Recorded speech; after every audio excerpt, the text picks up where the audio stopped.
We have this discussion going on about the hazards of lithium ion batteries. I just want to talk briefly for a second regarding lithium ion batteries.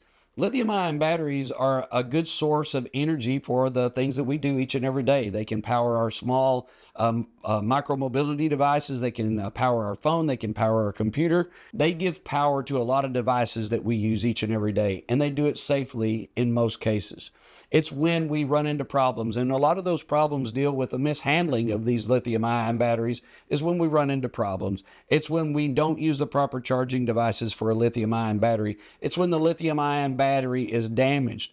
And as that lithium ion battery gets older, as it ages, problems can start to occur with those batteries as well. What I really wanted to be able to do today is give folks an understanding that lithium ion battery technology, a lot of times, is a good stable platform for producing reliable energy for the things that we do each and every day. It's when we start running into problems where we, as human beings, don't do a good job of taking care to use the proper charging devices, to use the batteries that are manufactured for the particular devices that we're using, or that we don't handle them correctly and we actually damage them mechanically, that we can start running into problems and causing these problems to occur that cause thermal runaway and cause fires to happen with these batteries.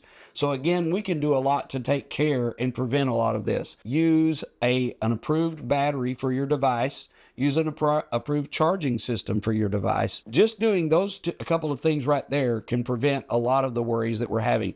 And another thing, don't modify your batteries.